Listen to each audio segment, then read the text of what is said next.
Ok, sí, eso les iba a preguntar por lo de la grabación. Listo, ya dice que está en proceso Listo. Bien. Entonces, no, muy buenos días para todos. Bienvenidos a esta conferencia inaugural de la Semana de la Facultad de Ciencias de la Educación versión 2021. En el nombre del Consejo de Facultad, de su facultad, de nuestra facultad, yo les doy la bienvenida a esta apertura de nuestra Semana de la Facultad. Hoy tenemos un invitado muy especial, como es el doctor Carlos Eduardo Vasco, quien entonces estará a cargo de la apertura con la conferencia inaugural de nuestra Semana de la Facultad. Vamos a tener entonces actividades miércoles, jueves y viernes, por las redes se están difundiendo. Ahora de aquí pasamos a otra conferencia, luego tenemos encuentro de semilleros de investigación, en la tarde tenemos encuentro de grupos de investigación, entonces sería muy interesante que nos puedan acompañar en todas estas actividades, a través de las cuales queremos dar a la comunidad de nuestra facultad y de la universidad y de la ciudad, entonces todas nuestras actividades que hemos venido desarrollando como facultad. Bien, un saludo muy especial para todos los asistentes. Doctor Carlos Eduardo, nuevamente buenos días, un agradecimiento fraterno, un agradecimiento profundo por estar con nosotros hoy compartiendo sus experiencias, su sabiduría, sus saberes, que nos deleite con sus apreciaciones en este día, y gracias a la doctora Consuelo Orozco Hidalgo, a través de quien se hizo todo el contacto con el doctorado en Ciencias de la Educación, para poderlo tener con nosotros. Doctora Consuelo, buenos días, y le doy la palabra entonces para que procedamos con la presentación del doctor Carlos Eduardo Vasco, agradeciendo nuevamente a todos los asistentes, por supuesto, y dándole la bienvenida a esta semana de la Facultad de Ciencias de la Educación, versión 2021. Gracias, doctora Consuelo. Adelante, por favor. Mucho gusto. Buenos días, decano. Buenos días, doctor Carlos Eduardo. Buenos días a todos los que están asistiendo, a los dos compañeros también del equipo de apoyo. Bienvenidos a esta conferencia inaugural de nuestra Facultad en Ciencias de la Educación.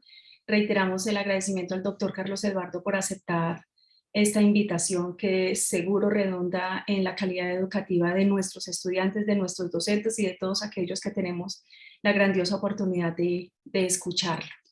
El doctor Carlos Eduardo Vasco Uribe hoy orientará o nos acompañará con la conferencia titulada ¿Es factible una formación de formadores orientada a la formación integral, integrada e íntegra de nuestros estudiantes? El doctor Carlos Eduardo es licenciado en Filosofía y Letras, también es licenciado en Teología, es magíster en Física, es doctor en Matemática, tiene doctorados honoris causa en diferentes instituciones educativas, es profesor universitario de diferentes universidades nacionales y extranjeras, ha sido director de carrera, asesor del Instituto Colombiano de Pedagogía, del Ministerio de Educación Nacional, ha sido comisionado coordinador de la misión de ciencia de nuestro país, es profesor emérito, es conferencista nacional e internacional, tiene numerosas publicaciones en revistas indexadas y libros, por supuesto. Tiene numerosos reconocimientos, estoy solo resumiendo un poco su extensa, interesante hoja de vida. Ha recibido reconocimientos y premios, entre ellos el Premio Simón Bolívar, Orden Gran Maestro del Ministerio de Educación Nacional, el Premio Nacional de Educación Francisca Gradke de la Universidad Pedagógica Nacional y también reconocimientos por la Universidad de Harvard.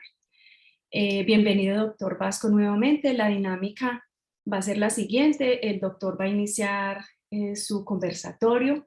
En la medida en la que vayan surgiendo preguntas, por favor, las van escribiendo por el chat. Doctor, adelante con su conferencia.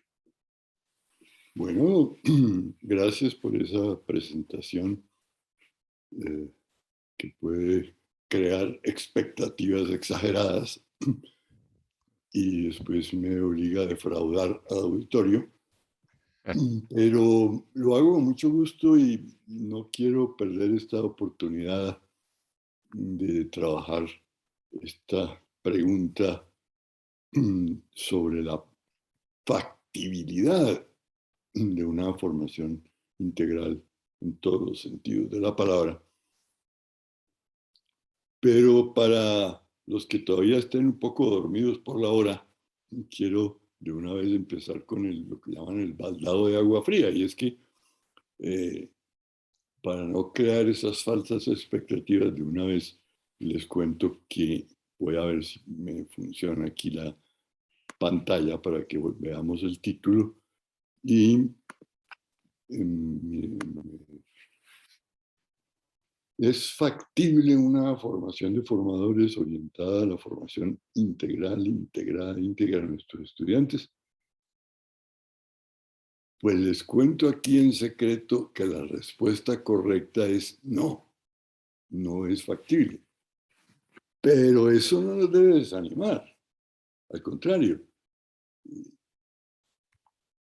cuando me dieron el premio Francisca Radke, yo no quise recibirlo y en el discurso dije que pues no veía que yo hubiera logrado ninguna de mis intenciones y de mis proyectos y de mis propuestas de la renovación curricular de los años 70, 80, los distintos esfuerzos de la misión de sabios que se quedó en nada por 8.000 razones que ustedes recuerdan, y así sucesivamente. Pero bueno, que de todas maneras, si acaso me podían dar la medalla al esfuerzo, como se la dan a los niños que no encuentran de qué darles el premio.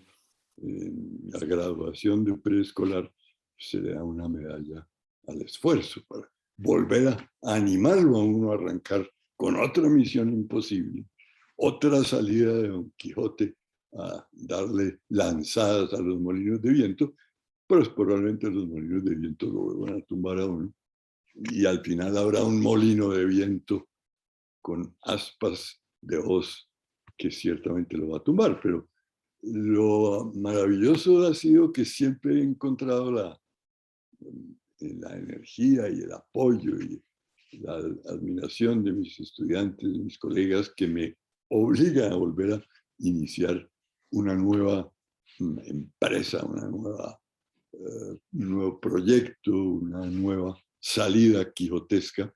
Y en este caso, por el cambio en la formación universitaria, sabiendo que en realidad nunca se podrán lograr esos cambios que todos sabemos que son necesarios, pero que el solo hecho de empezar a intentar cambiarlos y ver por qué fracasan y conversar y reunirnos a hacer planes de lograr alguna vez un poco más, eso solo me parece a mí que ya alcanzaría a cambiar el ambiente en que se forman nuestros estudiantes de las facultades de educación.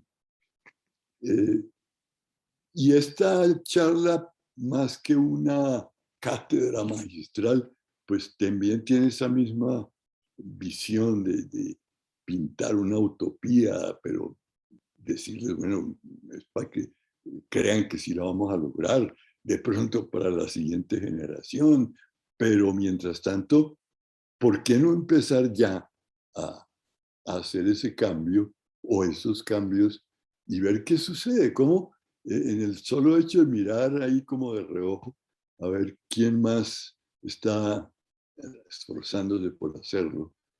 Eso solo le da a los estudiantes unos modelos de imitación, y que no quieren entonces sacar un doctorado en educación para que los nombres de profesores en una universidad y salirse de la educación básica, o para que ellos no quieran estar estudiando por ahí una segunda carrera por si acaso y los mandan por allá a un colegio rural, pues más bien siguen con su ingeniería o su derecho. Tal.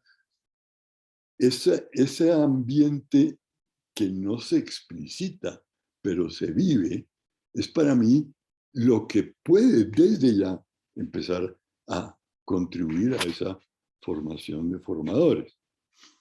Este tema de hoy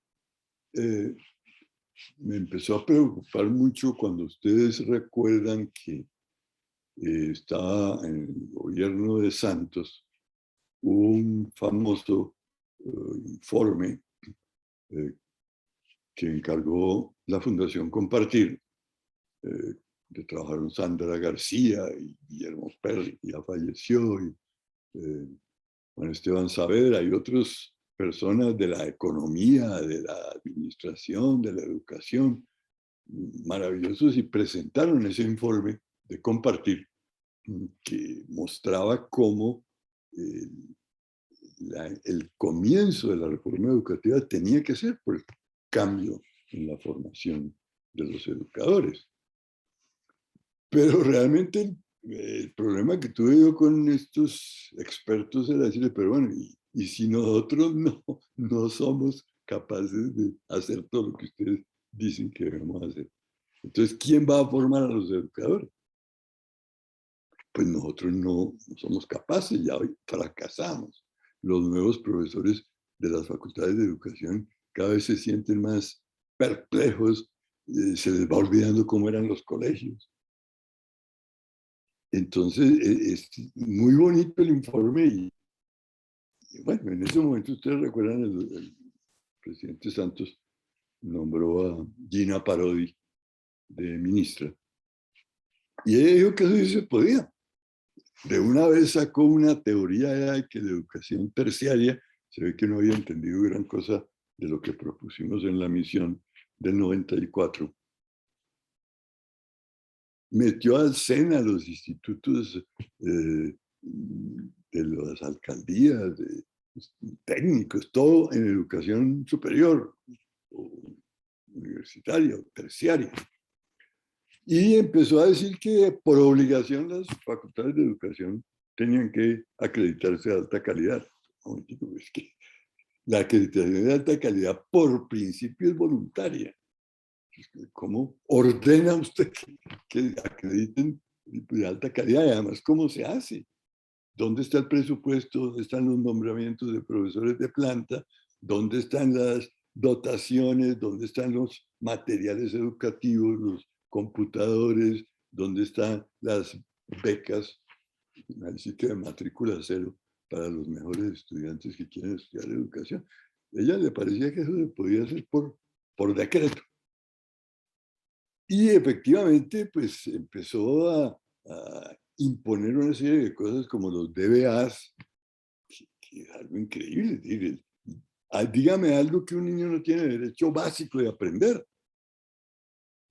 Y el derecho básico de los maestros es decir, yo enseño lo que a mí me parece que los niños deben aprender, que vale la pena aprender, y no lo que diga un listado del ministerio. Bueno, afortunadamente, pues lo mejor que hizo el presidente Santos por la educación fue destituir a Gina Parodi y mandarla a estudiar. Eso sí, creo que nos va a servir mucho cuando ella vuelva, después de haber estudiado a fondo las cosas y de haber aprendido con esta lección poco penosa que la desautorizan ya cuando estaba en el Congreso.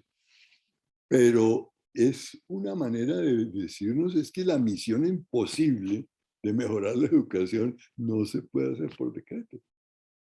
Este es un proceso que hay que iniciar por todos lados, con pequeños ensayos, con pequeños cambios, con propuestas diferentes, apoyarlas, ver cómo se podría lograr otro tipo de licenciaturas, otro tipo de relaciones maestro-alumno, otro tipo de construcciones sistémicas curriculares, etcétera, ¿no?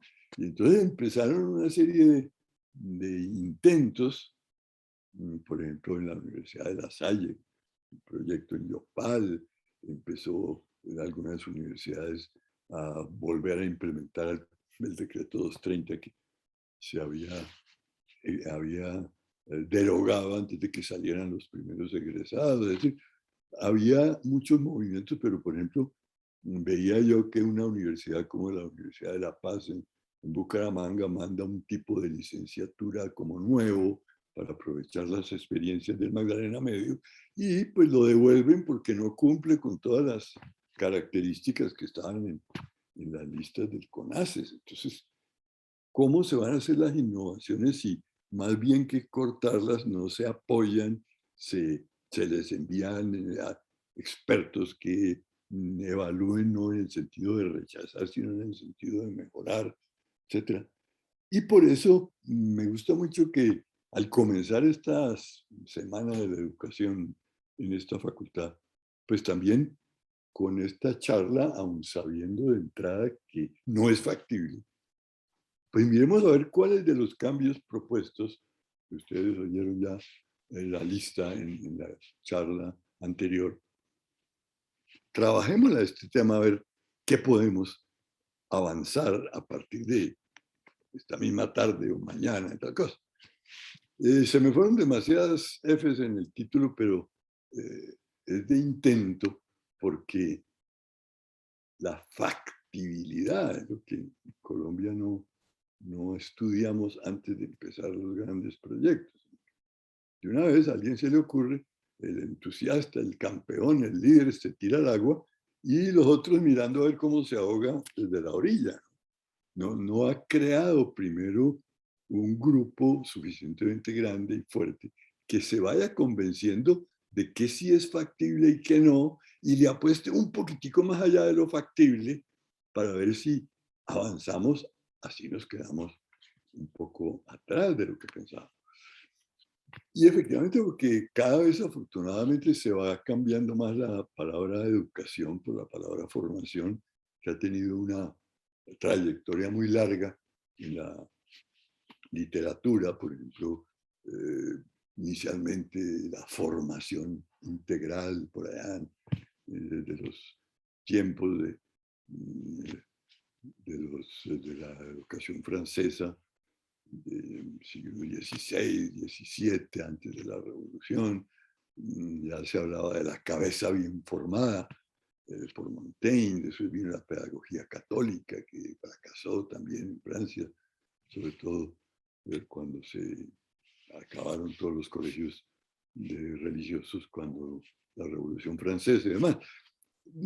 Entonces en Francia más bien se volvió instrucción pública, y la formación se entendió de la formación profesional de los distintos oficios y artes y oficios que llamaban, arts et métiers, y de la ingeniería, y se creó el modelo de la Escuela Normal Superior.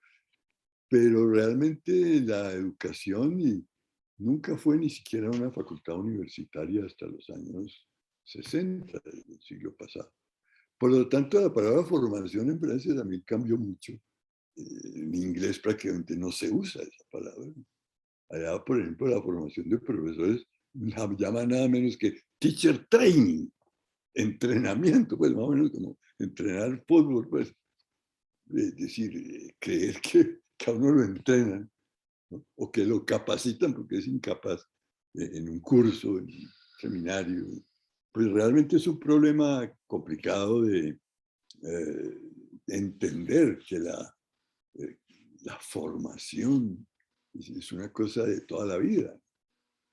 Y por eso, pues comenzaríamos con ese taller de palabras sobre formación y también cada vez más se va considerando los profesores de la Facultad de Educación no tanto como formadores o instructores, como diría en el SENA, enseñantes, enseñadores, como dicen en Francia, sino como formadores de formadores, porque a su vez, nosotros los profesores de los doctorados en educación vemos que no podemos enseñarle a una persona que ya lleva muchos años en su profesión y que tal vez muy exitoso como maestro.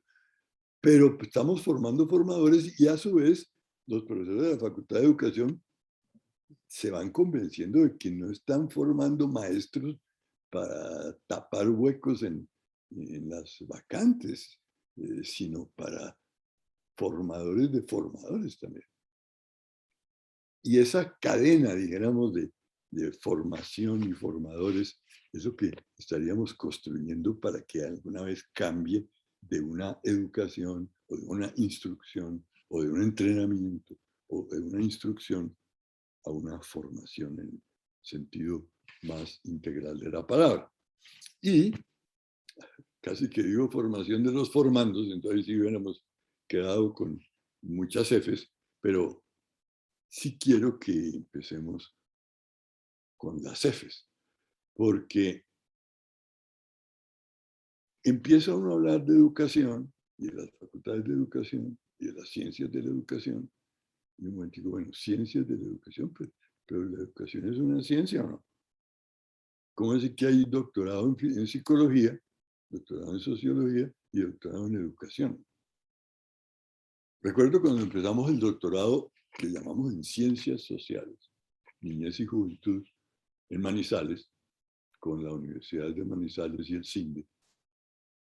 Las pares académicas que fueron a visitar ese doctorado, ambas le dijeron, que pues no se llamaba el CONACYT, sino el Consejo Nacional de Doctorados y Maestrías, que era inviable un doctorado en todas las ciencias sociales. Que escogiéramos alguna, psicología de la niñez y la juventud, sociología de la niñez y la juventud, pedagogía de la niñez y la juventud, educación, algo viable y factible. Y me llamó a mí uno de mis amigos que estaba en este consejo y me dijo, doctor Vasco, me da pena adelantármele por aquí, pero llegaron los dos informes de las pares académicas sobre su futuro doctorado en ciencias sociales y ambas lo rechazan. Prepárese usted una defensa y mándemela antes de la reunión del consejo el próximo lunes. Y nos metimos todo el fin de semana con todo el grupo del doctorado del CINDE y de la universidad y contestamos una carta preguntándole al consejo si había alguna ciencia social que no fuera necesaria para trabajar los problemas de la niñez y la juventud. Pues efectivamente, el lunes siguiente, cuando se reunió el consejo, por unanimidad y por única vez en la historia, nos aprobaron el doctorado con los dos informes negativos. Porque es que no pueden contestar la pregunta. Dígame, a ver, no queremos hacer un doctorado en educación, porque la educación es una transdisciplina, una interdisciplina. No queremos hacer un doctorado en psicología de los niños y los jóvenes. Queremos hacer un doctorado en la problemática de la niñez y la juventud, que es totalmente interdisciplinario. Y necesitamos todas las ciencias sociales en la medida en que podamos. Y efectivamente, sí, no es lo mismo hacer un doctorado en educación que un doctorado en problemática de la niñez y la juventud, una de las cuales es la problemática educativa. Pero hoy día con las redes sociales vemos que la educación ya pasó a un lugar secundario en la formación real de los niños y los jóvenes. Vemos que la familia está aislada completamente. Los papás no saben en qué redes están los chicos y si les prohíben el celular, peor, porque entonces van a utilizar toda clase de mecanismos para seguir su educación en las redes, ¿no? Que más bien es deformación. Y por eso tampoco nos sirve la palabra instrucción. Los jóvenes no siguen instrucción en el momento en que usted le regala un aparato a un joven o un adolescente. ¿Alguno de ellos lee el libro de instrucciones? No. En un momento ahí cacharreando saben más que los mayores y hasta más que el que escribió las instrucciones. Por lo tanto, tampoco podemos seguir con el cuento de la enseñanza. Como decía el profesor Bruno D'Amore en su libro de didáctica de las matemáticas, que se lo recomiendo para todas las áreas. Cómo a finales de los años 80 en Francia, precisamente para acreditar a los institutos de educación que no eran universitarios y que los aprobaran en las facultades de educación como facultades universitarias, fue por lo que se inventaron el cuento de las ciencias de la educación, para poder probarle a los demás profesores universitarios que la pedagogía, la didáctica, la formación de institutores e institutrices, como llamaban allá, no era una cuestión de un oficio, era una tarea de una universidad. Y efectivamente con ese cambio hacia las ciencias de la educación, aunque se opacó un poco la pedagogía y se pasó a unas didácticas área por área, se logró darle el estatus universitario a lo que aquí en Colombia llamamos facultades de educación y facultades de ciencias de la educación. Pero ese cambio se debió a que los profesores Brousseau y Mialaré de matemáticas empezaron a ver que la tarea del buen profesor de matemáticas no era la de diseñar tareas,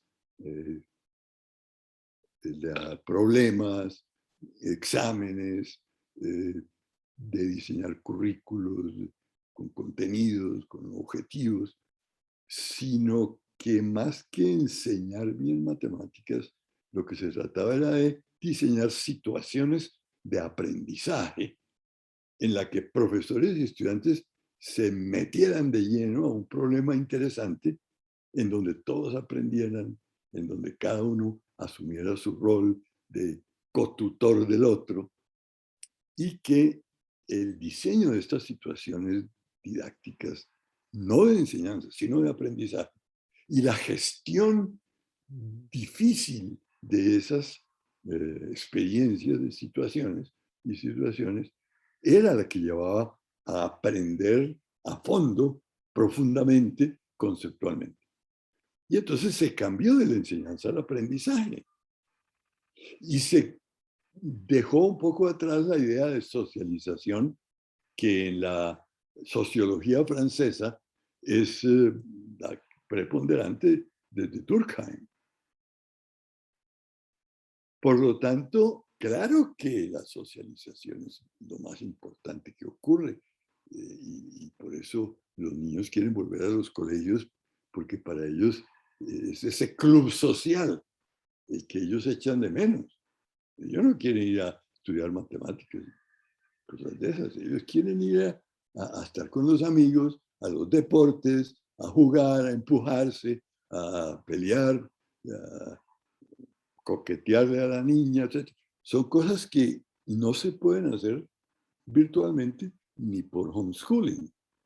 Entonces no es que yo esté diciendo que esa socialización o que la enseñanza o la instrucción sea buena o mala, sino que el enfoque de la educación en la didáctica francesa pasó precisamente de la idea de enseñar y enseñar bien a la idea de crear ambientes de aprendizaje en los cuales todos aprendieran.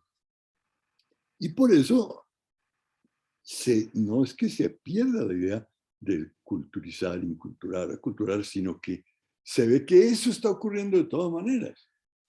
Lo que pasa es que la intersección de culturas muestra que la cultura de la escuela, sobre todo si tiene una jornada, digamos, de 7 a 12, y en los colegios privados de 7 a 3 o así, pues está compitiendo contra la cultura familiar, la cultura barrial, la cultura de la etnia, si la persona pertenece a una de las etnias que todavía conservan alguna pureza de sangre, pues casi que la escuela la lleva perdida. Si es una cultura de violencia, la escuela logra que se volverse un territorio de paz, pero imagínense ustedes a la salida del colegio que pasa. Si nosotros creemos que estamos socializando y culturando a los niños en unos raticos, en contra de todas las presiones culturales de los medios de comunicación, de los pares. Recuerdo cuando la misión de sabios en el año 94, 95, nos decía García Márquez que una misión de educación no podía creer todavía que la educación se debía a la familia, al Estado y a la Iglesia, cuando realmente ya en los años 90 se veía que no, que la la formación del estudiante, los educadores de siempre, que eran la familia, las iglesias y los estados, ya no eran los más influyentes. Él decía, la educación ahora depende de la calle, de los pares y de los medios. Esto era la visión de él en su famoso visión de un país al alcance de los niños, que ya la idea tradicional de los educadores, familia, Estado, Iglesia, era totalmente obsoleta desde los años 90. La calle, los pares y los medios. Esa sí era una visión que apenas, digamos, con su propuesta de educar a través del arte, se cierra las recomendaciones de la misión, que por supuesto nadie siguió. La pregunta hoy es, en ese momento lo estaba diciendo García Márquez con gran visión de futuro sobre los jóvenes, que ya la calle, los pares y los medios eran sus formadores. ¿Podemos decir eso para la formación de los estudiantes universitarios? Pues ya no son tan jóvenes, pues ya 19, 20, 25, 30 años en las licenciaturas, y afortunadamente veo que en las maestrías y los doctorados ya tenemos bastantes veteranos que saben más que nosotros los maestros de esos programas. Pero la pregunta de hoy es, la Facultad de Educación de la Universidad Tecnológica de Pereira, ¿qué puede hacer para que este cambio de la educación a la formación, este cambio de la enseñanza hacia el aprendizaje, yo prefiero decir el aprender más que el enseñar? Sí, socializar, culturizar, formar integralmente en los aspectos éticos, políticos, morales, económicos, sociales, ¿lo podrá hacer una facultad? Como les digo, es mejor no hacerse muchas ilusiones y decir de entrada, no es posible. Pero ¿qué sí es posible? Eso es lo que hay que empezar a mirar. Pero no creemos que con empezar ahora a decir aprender en vez de enseñar, y con decir formar en vez de educar, ya hemos ganado mucho, porque hay dos modelos mentales bastante diferentes sobre la formación. Y ya ustedes van viendo si alcanzan a ver el torno del alfarero, qué significa dar forma en el modelo mental del alfarero, y eso tiene su veneno. Porque entonces el formador se siente como el Dios responsable. Recuerden que dice el Génesis que Dios hizo a los humanos del barro de la tierra, ¿no? Ese es el modelo del alfarero. Y desafortunadamente los maestros, mientras mejores formadores se crean, se van metiendo en la cabeza que ellos son los que dan la forma a ese barro en bruto, ¿no? De manera que la palabra formación también tiene esa trampa. Afortunadamente, hay otro modelo mental que me gusta más de la formación. Ustedes ven allá a la jardinera tratando de ver cómo cada matica y cada flor va floreciendo, cada matica va creciendo, las hojas, el follaje, el riego. Es otra idea de que la forma está allá adentro en esa semillita, y que si uno logra, pues bueno, le van a salir unas flores rojas y otras azules, y muy pocas flores verdes, pero esa es la tarea como formadora, de formar un jardín maravilloso. Por ponerlo en alguna forma, se me fue la palabra, el maestro que se cree formador y que sabe cuál es la forma óptima, es el que jala las alverjitas con una pita para que crezcan más rápido. La otra es que le pone la pita a las alverjitas para que ellas se vayan enredando ahí en ella. Pero no las va a jalar porque se les arranca las raíces. Sin embargo, no puede uno tampoco, como dicen, pasarse de la metáfora a la alegoría muy rápidamente. Tiene que mantener una distancia autocrítica, a ver en qué sentido también, pues a la jardinera le toca podarle las ramas al arbolito que está metiendo por donde no es, que se le está enfermando las hojas, o tiene una plaga, le toca echarle algún insecticida, ojalá orgánico. Entonces empieza uno a ver que también hay una acción positiva y orientada de una persona que sabe mucho de jardinería, de parásitos, de abonos, distingue los distintos tipos, sabe que a veces un químico es necesario, pero no se puede irrigar ahí con glifosato. Es decir, requiere mucho más conocimientos sobre las matas y sobre el ambiente que lo que requiere para ser un buen alfarero. Entonces, no creer que un problema que parece un problema de palabras se resuelve con un taller de definiciones y con escoger una buena definición, porque esa buena definición a su vez también tiene sus problemas escondidos. Es de mantener esa sensibilidad hacia estos significados más o menos ocultos que tienen las palabras para ayudarse uno mismo a no caer en los problemas que estaban implícitos en la primacía de la enseñanza sobre el aprendizaje, en la primacía de la didáctica sobre la pedagogía, en la primacía de la educación sobre esa autoformación integral del estudiante. Y de nuevo, pues, ya viene el problema de integral, integrada, íntegra. Por ahí me decía algún profesor de pedagogía, nada menos, que a él lo único integral que le gustaba era el pan integral, porque eso en la educación era un masacote. Y efectivamente, ¿en qué se distingue un diletante que habla de todo y no sabe nada y se defiende diciendo que es que practica la ciencia integrada, ¿no? Y además la palabra íntegro tiene una connotación moral afortunadamente maravillosa, pero que se quiere tapar en la universidad. Hace poco se tuvo el lanzamiento en Cali de un libro de la Universidad de San Buenaventura, donde trabajamos varios colaboradores sobre las lecciones de la pandemia para la educación superior.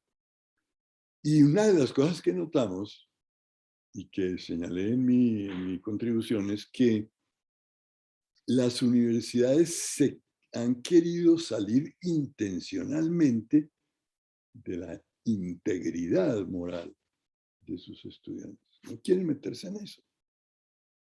Unas no se quieren meter porque les parece que eso es como cosas religiosas, ¿no? Que el asunto de la moral y las cosas, eso es de las iglesias, de los católicos, de los evangélicos, o que son cuestiones de ideología marxista, los que hablan de la liberación, de la libertad, de la moral, contra la corrupción, pues los tildan de marxistas y creen que el asunto del paso de la teoría a la praxis es una cosa ideológica. Y como siempre, los marxistas creen que es que todos los demás vivimos de una ideología y ellos no. Y nosotros creemos que el marxismo es una ideología y por lo tanto no tiene nada de científico. Y las descalificaciones lo que hacen es que las universidades, aún las universidades privadas, pues empiecen a retirarse del tema de la ética, de la moral, de la política en el buen sentido de la palabra, desacreditar la politiquería, desacreditar el moralismo y al mismo tiempo quejarse por la corrupción. Entonces, bueno, al fin, ¿qué? ¿No? casi que la misma tendencia de las ciencias fue la de aislarse de la moral y decir, a mí me toca es estudiar cirugía, ¿no? Eso de que si el aborto o si la cesárea o si las cirugías de alto riesgo son lícitas, eso que lo estudia el comité de ética, pero yo soy un fisiólogo, un cirujano, y no me meto en esos problemas de moral. El abogado también, vean ustedes, por ejemplo, un buen abogado, como Lombana en una entrevista ayer, para él la ética es cumplir el código de ética de su profesión, pero no tiene nada que ver con defender a los culpables y con recusar magistrados y con pedir aplazamientos. Y esas son jugadas legales, pero son éticas, son morales. Entonces, en una facultad de Derecho, pues lo que le tienen que enseñar a usted en la ética profesional es cómo faltar a la moral sin faltar a la ley. Y echa la ley, echa la trampa, y el abogado que más le pagan es el que sabe manejar las trampas mientras no le puedan probar que son ilegales. Es una destreza que se adquiere. Y eso mismo nos iba pasando en todas las profesiones. Se hacía un seminario de ética profesional en el último año. ¿Y qué se aprendía ahí? Se veía muy bien el código de esa profesión y se veía cómo sacarle el cuerpo y hacerle todas las trampas posibles por esa zona gris que desde el punto de vista de la seguridad jurídica, pues hasta que no esté expresamente legislado, pues no es ilegal. Y por lo tanto, la misma idea de la autonomía universitaria, de autonomía del Estado, de las ideologías, de las iglesias, llevó a esterilizar la formación científica y la formación profesional, que es distinta, para que no meternos en cuestiones de ética y moral. Entonces, la palabra de una persona íntegra se queda para el juramento el día que se gradúa, ¿no? Dios y la patria, los que todavía hablan de esas entidades abstractas, o la universidad, o la nación, o el Colombia os lo demanda. Pues nunca lo va a demandar. A ver, ¿dónde está una facultad que le retire el título a un pícaro que cometió un fraude, un asesinato? No, eso se queda en palabras. Desafortunadamente, lo que en las ciencias puras, llamaríamos, teóricas, podría tener cierta justificación, y es de adelantar los experimentos mientras no se violen los derechos fundamentales de las personas, les pide el consentimiento informado, pero la ciencia debe seguir adelante sin pensar si este invento, esta biología, esta medicina, esta intervención, ahora con la genética, por ejemplo, la intervención en los genes, a un bioquímico, pues que no le pongan trabas para sus experimentos, pero no se puede pasar eso a la formación en las profesiones. Porque entonces, ¿de qué nos quejamos que los mejores abogados sean los más hábiles en burlarse de la justicia? De que los mejores economistas sean los más hábiles en planear estrategias de financiación y cómo se hacen los anticipos y cómo se gastan antes de empezar el contrato. Es decir, la administración de empresas, la economía, la ciencia política, no como ciencia, sino como profesiones, no pueden olvidarse del ejercicio ético, político, íntegro de sus egresados. Y se fue creando esa idea de aislar los cursos y las asignaturas, y prácticamente fuera de medicina, algunas universidades que tienen sus fuertes seminarios de bioética durante varios semestres y que se continúa con la formación de los residentes de una manera en donde la práctica profesional, honesta, seria, moral, se trata continuamente en las reuniones. Pero en la mayoría de las profesiones, inclusive en la educación, no estamos en las universidades tratando estos temas de la integridad ético-política de nuestros egresados. Y entonces se pasa la palabra integral, íntegra, que son adjetivos, a abstracciones terminadas en ción y terminadas en idad. La integración curricular, la articulación de las ciencias, la combinación, ojalá no de todas las formas de lucha. Entonces, no tratamos el problema de un profesional íntegro que tenga integradas sus distintas dimensiones y nos pasamos a estudiar la parte epistemológica de la integración de las disciplinas y nos olvidamos de la integridad. Y por eso, ¿dónde se está viendo ética, moral y ciudadanía ahora en los colegios? Pues el ministerio decretó que eso era transversal a todas las áreas, claro que sí, pero ¿qué significa para un maestro que es transversal? Pues que no me toca a mí, que lo hagan los de sociales, que lo trabaje el director de grupo. Y todos los demás nos desentendemos de la ética, la política y la ciudadanía. Antes quedaba la clase de religión, pero en la Constitución del 91 no se le puede obligar a seguir una de las morales religiosas a los estudiantes, y entonces simplemente no se da ninguna. Y el colegio, que tiene todavía algunas horas de ética moral o ciudadanía, pues los que no son de ninguna religión, pues los mandan a la biblioteca a leer lo que quieran. Se va diluyendo aún en los colegios, sobre todo en 10º y 11, ya no existe un espacio en donde se discuta la ética, la moral y la ciudadanía. Y poner una hora de ética, moral y ciudadanía es obligar a los jóvenes que están en esa época de rebeldía de la adolescencia a cambiarle el canal al pobre profesor que lo ponen a eso. Entonces, nosotros los educadores hemos perdido, aún en los niveles de media, en los colegios oficiales, y sobre todo en los niveles de la universidad y las licenciaturas, la responsabilidad porque nuestros egresados sean personas íntegras, morales, éticas, buenos ciudadanos. ¿A quién le damos eso? Ah, no, que eso es transversal, por lo tanto a mí no me toca. No es nada fácil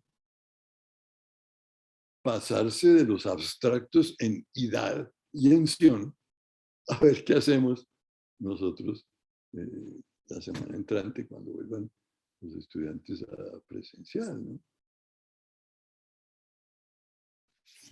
Todavía muchos creen que sí, hasta novenos y algunos medida es posible tener estas discusiones, estos debates de dilemas morales, de éticos, de discutir los problemas políticos y de violencia y de la paz, que no se pueden dar en una clase magistral, tiene que ser un debate, una simulación de las Naciones Unidas, una simulación de la Corte Suprema, una simulación de la JEP, una simulación de la Comisión de la Verdad, y les van a llover trinos y denuestos de extremos centros antidemocráticos, pues no importa.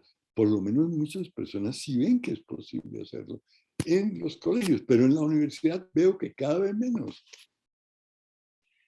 Y me temo que el lunes próximo, cuando volvamos a nuestras rutinas de normalidad, que ojalá no volvamos a las mismas normalidades,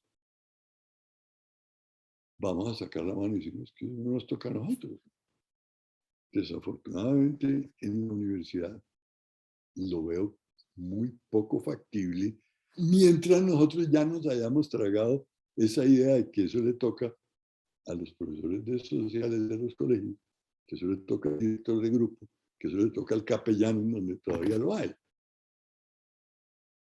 No, al contrario, el pobre capellán entra y ya todos los muchachos han oído todos los cuentos de la pederastia del clero, el pobre capellán le toca salir corriendo. Pues.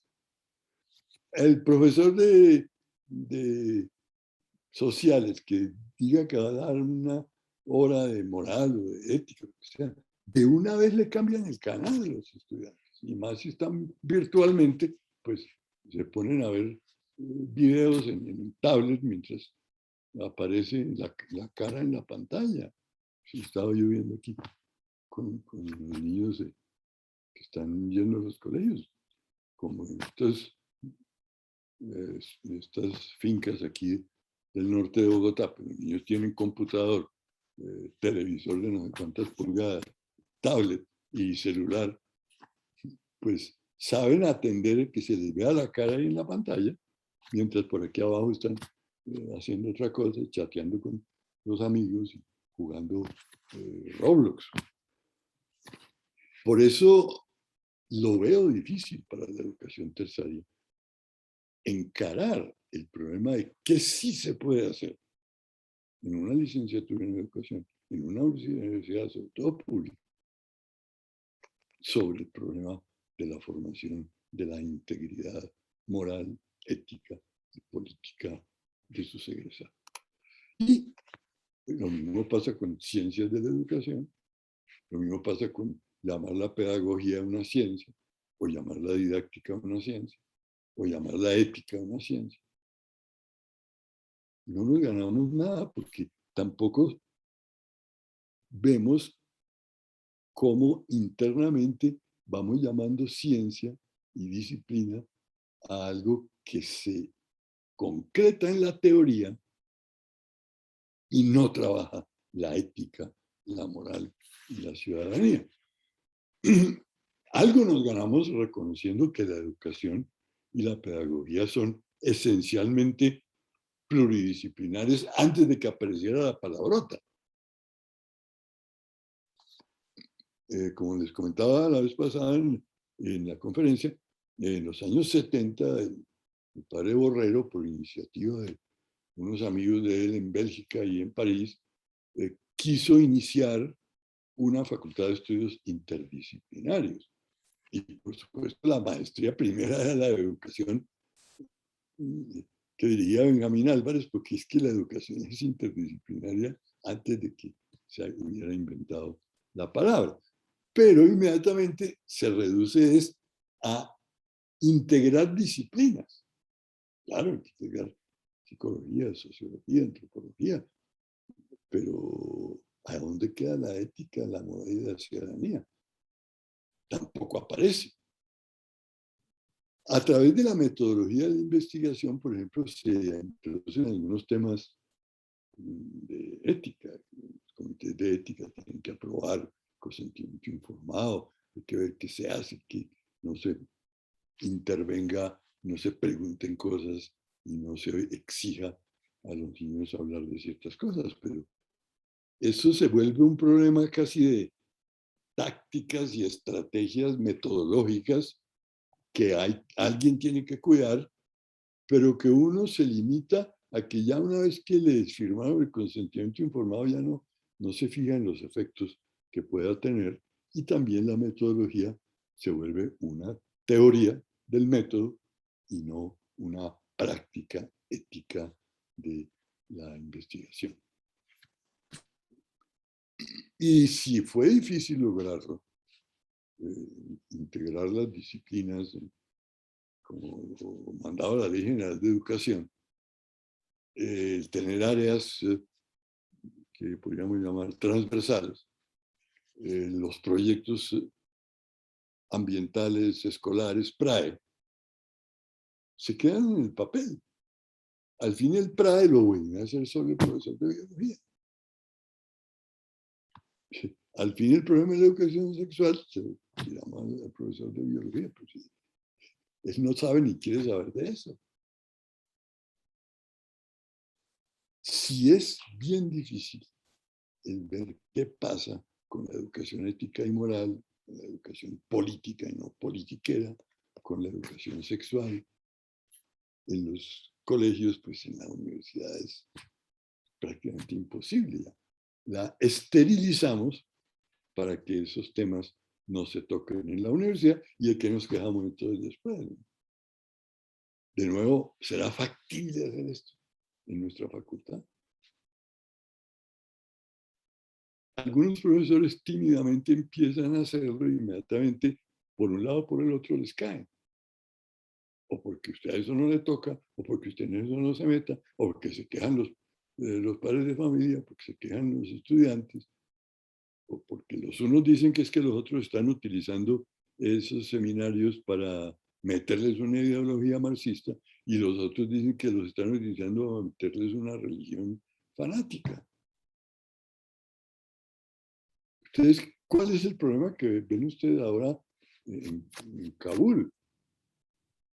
Pues que ganan los talibán por esa mística religiosa suicida, digamos.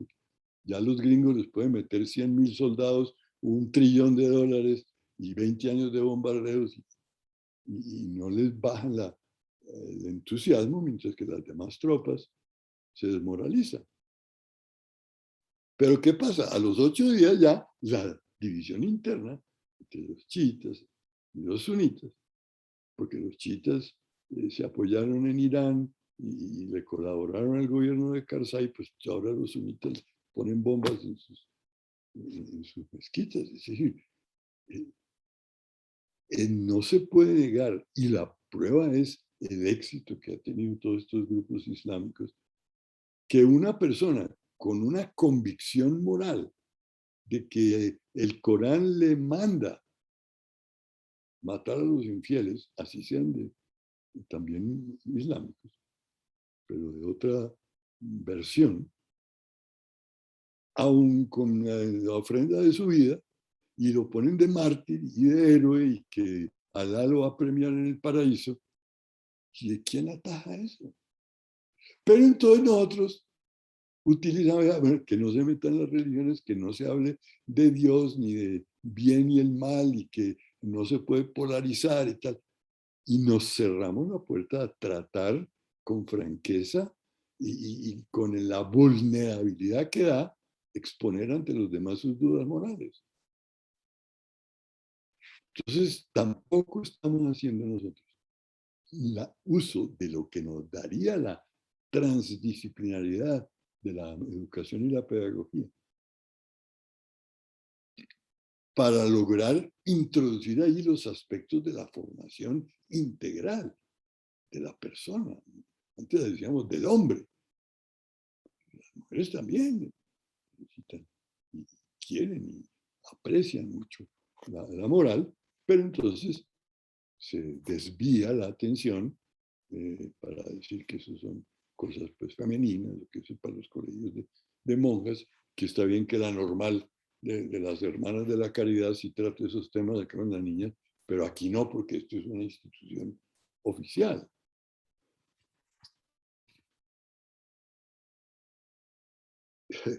Precisamente una de las pocas cosas buenas que hizo el Ministerio de Educación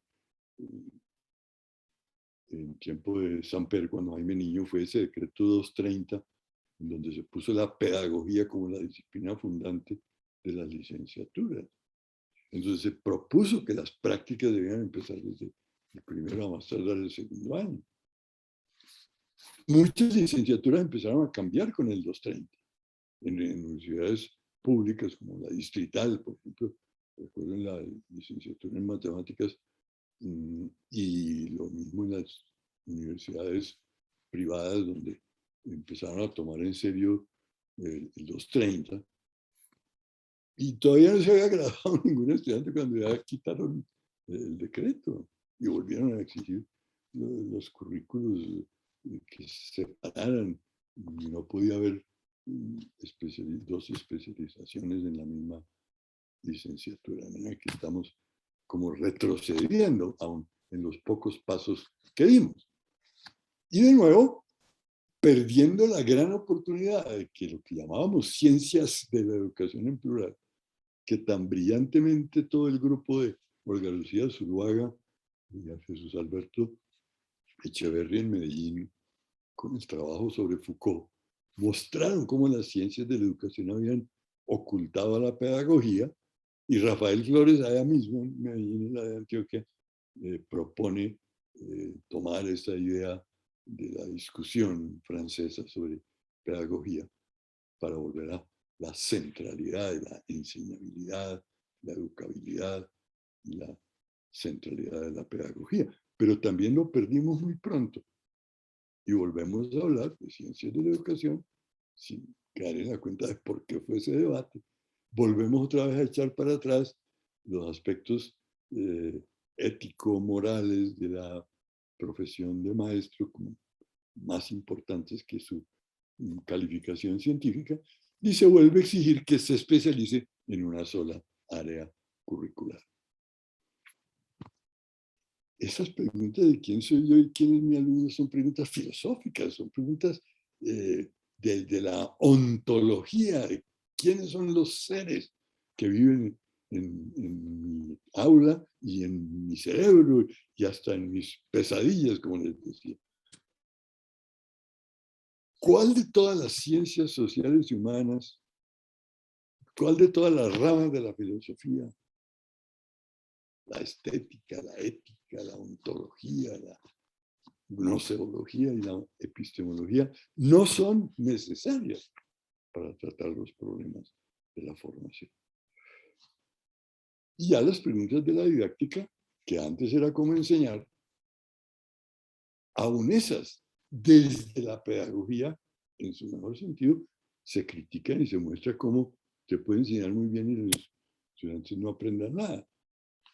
Contaba el profesor Pacho Cajado el cuento de un profesor español que vino a dar una charla sobre la enseñanza en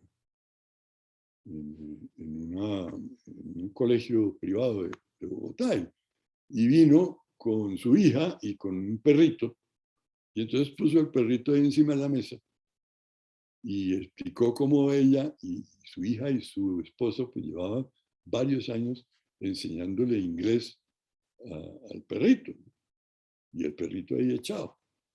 Y entonces uno de los asistentes, profesores del colegio, pues levantaron y dijo, pero el profesor, pero ponga a hablar al perro. Y entonces el conferencista dijo, pero es que yo he hablado que llevamos años enseñándole, yo no he dicho que él haya aprendido a hablar. Esa era la lección de la conferencia, que perfeccionar la enseñanza en un mundo en que los estudiantes no están poniendo cuidado, y en un mundo de enseñanza virtual, en un mundo en donde los estudiantes le ponen más cuidado a lo que aparece en el Twitter o en Instagram o en Facebook que lo que dice el profesor, estamos perdiendo el tiempo enseñando, por bien que lo hagamos. ¿Cómo cambiamos de cómo enseñar, cuándo y dónde, en cómo crear un ambiente en donde todos estemos aprendiendo? Y eso es lo mismo con las reformas de las facultades. Ya podemos hacer una constituyente y sacar una legislación de cómo va a ser la facultad o la universidad a partir del semestre siguiente, si no hemos aprendido precisamente en las reuniones cómo se maneja, cómo se toman las decisiones, qué se escribe, qué se manda, qué se recomienda, cómo se forman los grupos, cómo se reorganiza la estructura de la cotidianidad. No va a cambiar nada con la constituyente, ni con el cambio de estatuto, ni con el cambio de reglamento, ni con el cambio de políticas acordadas por votación pública en las asambleas. Y por lo tanto, mientras no iniciemos esos cambios de que hablábamos, pues vamos a tener un problema complicado en pensar cómo hacerlo, si ni siquiera estamos seguros de que si vale la pena tratando de mejorar la enseñanza, si no mejora el aprendizaje. Más bien lo que yo propongo es que esa incertidumbre esa confusión mental no la sigamos alimentando para desacreditar a todo el que proponga algo, sino para empezar a ponerla en común en ciertas estructuras semipermanentes de la facultad, de comités, de reuniones, de asambleas, con estudiantes, sin estudiantes, con padres de familia, con expertos de otras universidades, etc. Sigamos cambiando nosotros la estructura mental de lo que es una reglamentación, unos estatutos, que una vez que quedan escritos, ya estamos entrenados para buscar la trampa. Echa la ley, echa la trampa, dicen aquí en el Congreso. Y si no se puede hacer la trampa, cuélguele un mico. Y después utilice el mico para neutralizar a las autoridades para que no le puedan controlar a uno.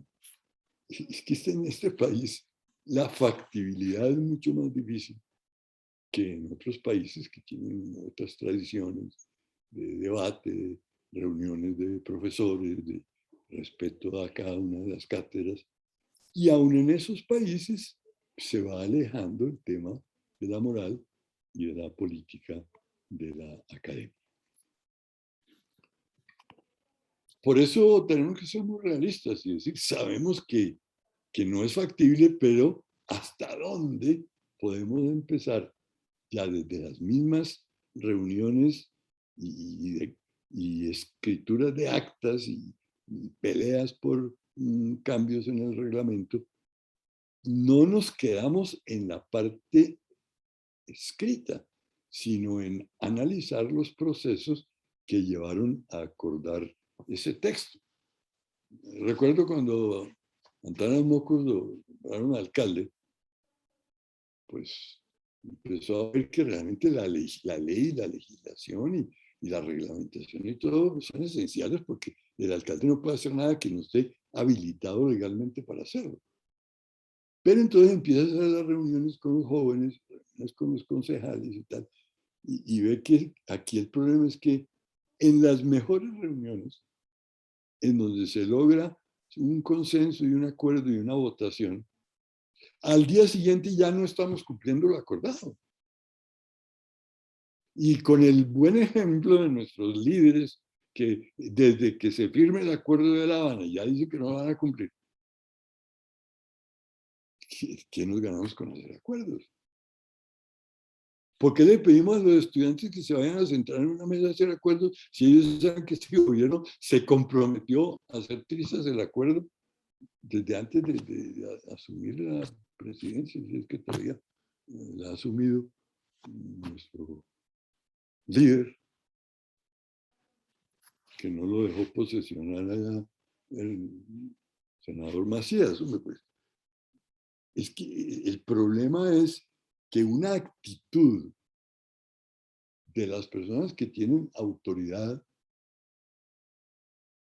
así no sea moral, autoridad legal, de una vez desacreditan los acuerdos, los derechos humanos en su nivel internacional, se esconden de la Corte Interamericana de Derechos Humanos acabándole de pasar lo de Guinea Bedoya. Es decir, ¿qué ejemplo están dando a los estudiantes? ¿Para qué hacer discusiones con este gobierno? Entonces, así nos pasa a nosotros también. Si ya tenemos una cultura de llegar a acuerdos es por táctica, para demorar las cosas, y al día siguiente ya estamos viendo a ver cómo rompemos los acuerdos, no nos ganamos nada. Es el mismo cambio de actitud respecto a que la elaboración de los acuerdos es un compromiso moral, personal, de cumplirlos una vez que se llegue a ellos. Perdemos el tiempo haciendo más acuerdos y más constituyentes y más reglamentos y más cambios de estatuto. Por eso en la charla de la semana pasada les decía, es que los cambios hay que empezarlos es en nuestra filosofía de la vida, en nuestra actitud como maestros que estamos aprendiendo, o como personas que están ejerciendo una profesión en la cual la integridad moral es esencial, como pasa con la profesión de maestro. Y necesitamos también, entonces, que nuestras licenciaturas no vayan cediendo a esa presión de la academia por esterilizar los aspectos éticos y políticos.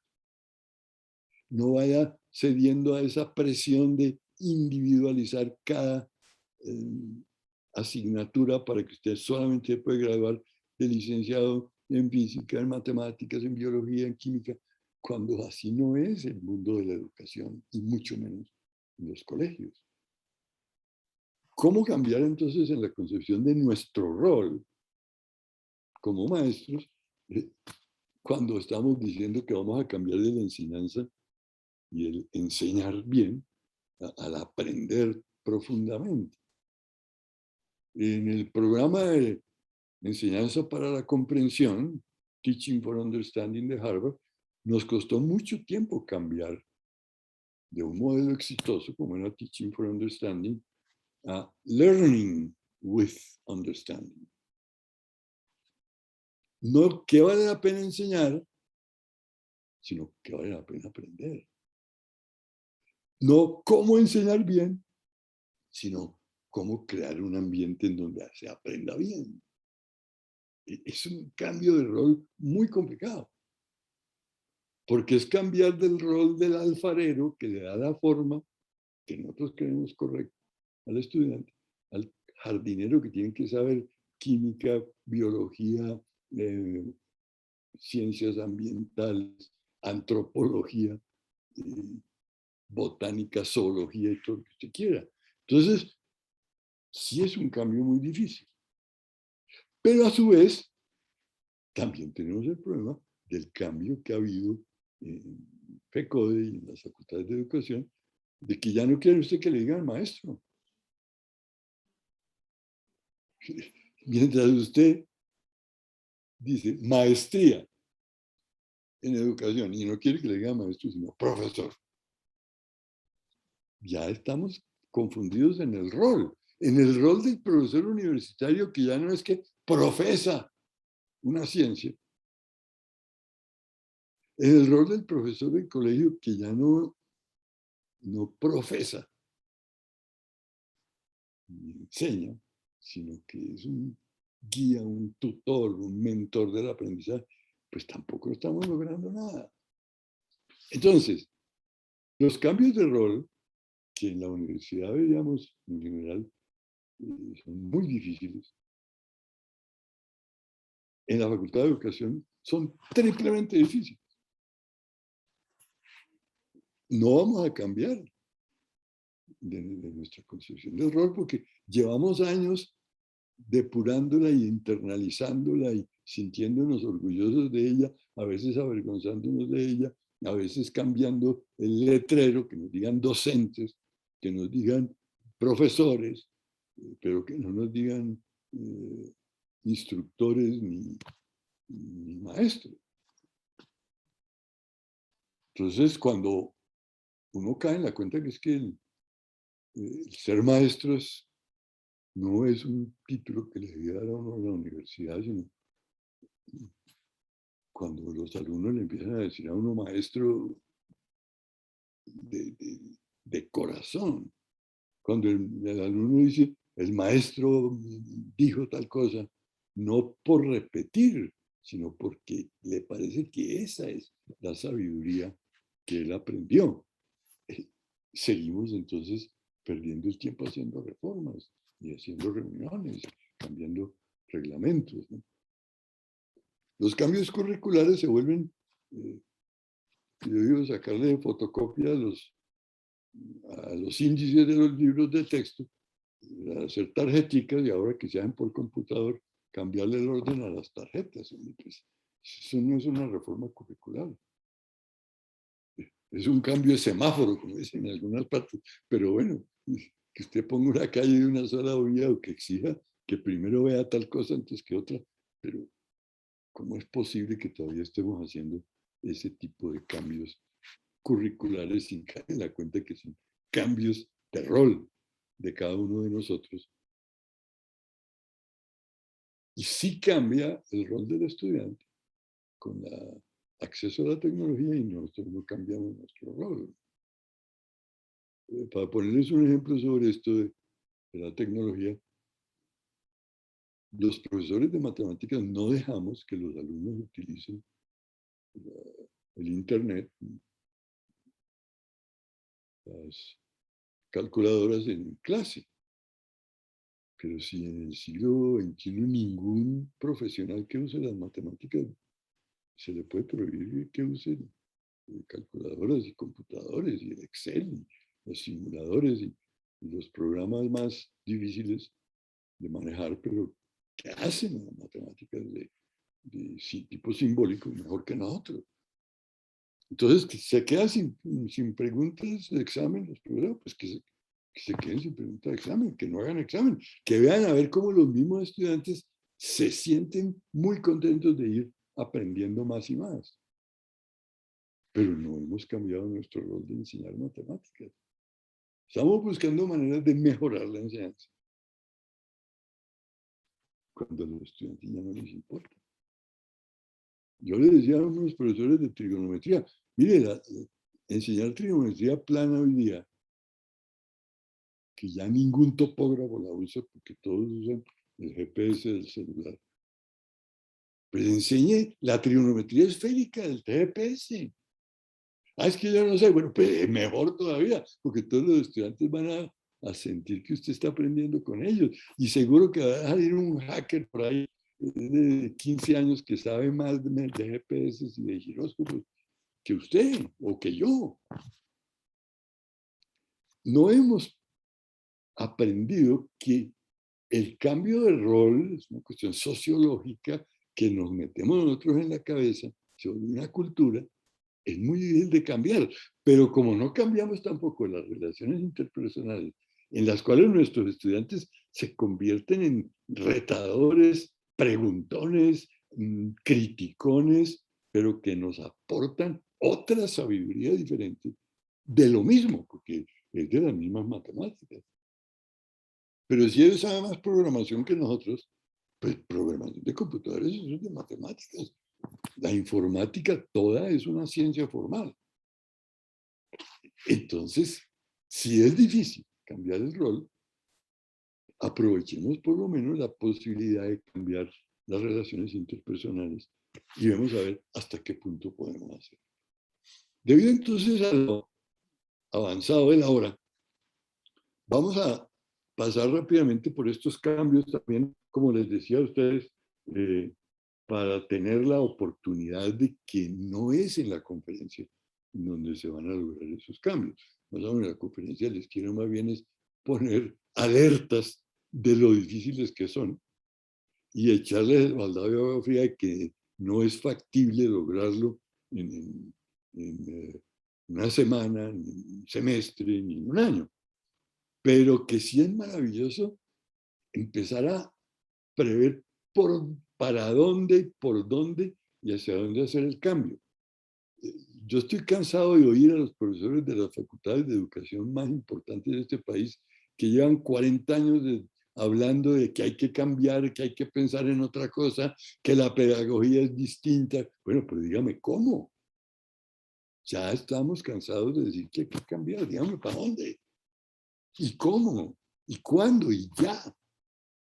Entonces, en el marco epistemológico es difícil que nosotros nos quitemos de la cabeza la idea de que la pedagogía es una ciencia, o que la educación es una ciencia, o que la psicología educativa es la que es ciencia, o que la sociología es la educación, y que pensemos en este mundo de la interdisciplinariedad y la transdisciplinariedad. Claro que es difícil. Sobre todo si usted también se cree que usted es muy buen matemático y enseña la licenciatura en matemáticas y no le importa la biología. No hemos logrado que los profesores de biología, química y física pongan una nota en común en los colegios. Colaboren todos en el PRAE. No, cada uno quiere jalar a los estudiantes para que estudien física y luego que estudien química y los ponen a competir entre sí y no logramos que integren la física y la química. El doctor Federici le decía a los profesores de física, hermano, convénzase que la física no es sino una introducción a un buen libro de química. Ya los de química les decía, convénzase amigos que la química no es sino un buen apéndice a un buen libro de física. Ambas cosas son verdad. Pero cambiar epistemológicamente a que las ciencias antrópicas, que tienen que ver con todo lo humano, lo social y lo psicológico, que no es ciencia social, y que las demás ciencias fácticas preantrópicas, pues prácticamente todas son teorías de sistemas que no son vivos, prebióticos, abióticos. Todas las ingenierías son ingenierías de sistemas. Es muy difícil caer en la cuenta de que entonces, la ingeniería industrial no es una ingeniería de sistemas abióticos, es una ingeniería de sistemas humanos. Y la administración de empresas, la economía, la ciencia política. Entonces, si no hay sino dos tipos de transdisciplinas, las prácticas preantrópicas y las antrópicas, dígame cuál de las ciencias antrópicas no tenemos que aprender todos los días nosotros para ser profesores, formadores de formadores. Y empecemos con la caracterización de la pedagogía misma. ¿Por qué la llamamos ciencia? Si la pedagogía será siempre una profesión. Ser maestro es una profesión de la más alta dignidad y de la más alta ética. No porque perdimos el rol de fuentes de información y nos lo quitó el Internet, no nos puede quitar el rol de formadores, de mentores, de tutores, de la más alta calidad humana y ética. Por eso me voy a saltar todo el cuento de la epistemología, porque realmente la situación es,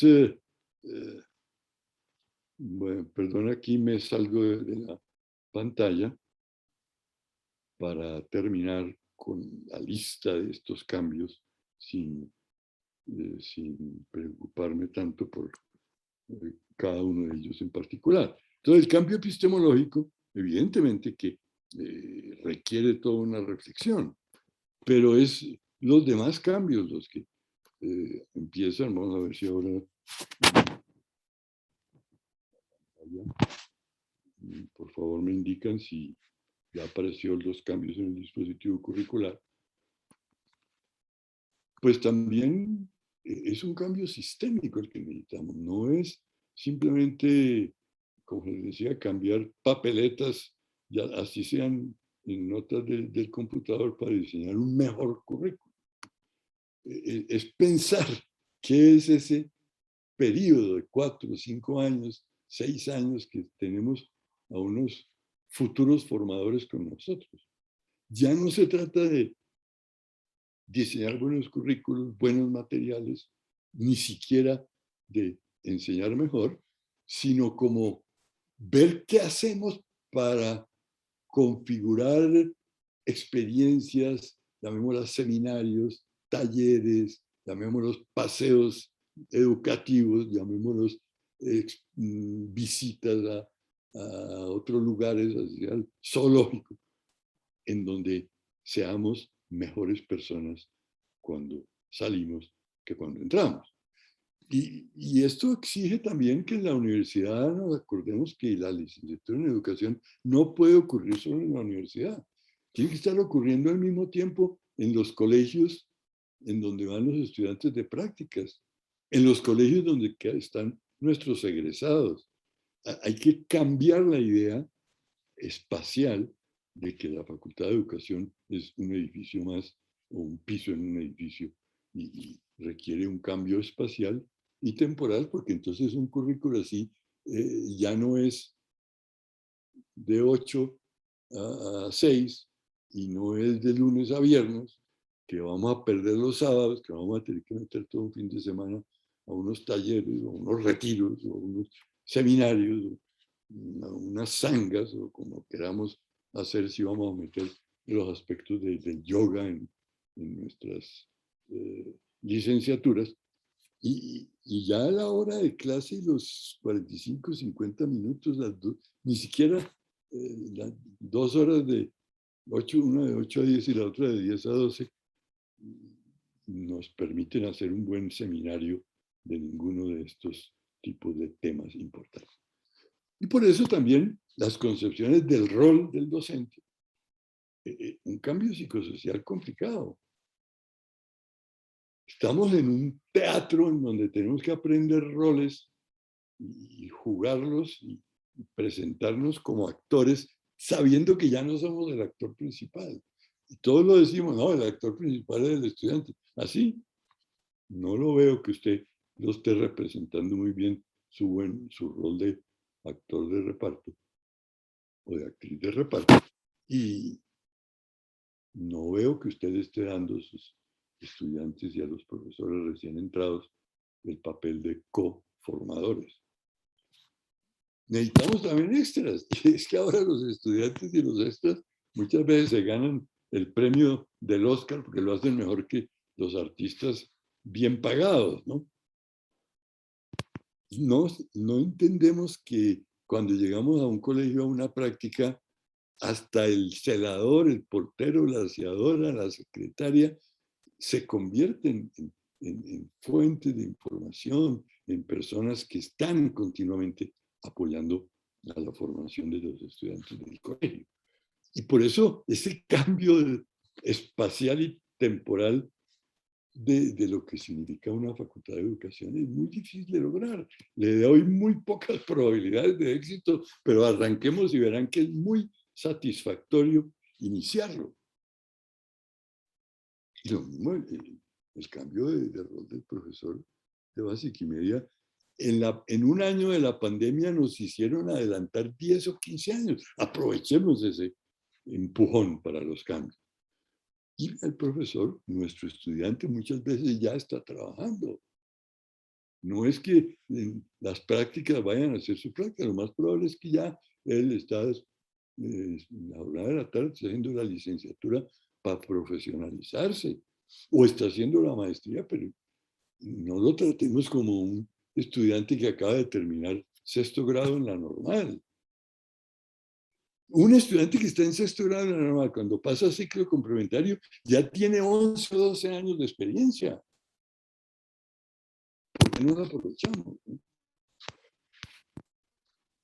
Ya sabemos que los estudiantes ya después, ya la motivación que nos decían de echarles un sermoncito al comienzo de la clase no sirve para nada. Pues porque seguimos inventando los buenos sermoncitos. ¿Cómo hacemos ese cambio al tutor, al mentor, al asesor? Que sí es evaluador, pero no evaluador para rajar y castigar, sino para ver cómo se hace mejor la siguiente sesión.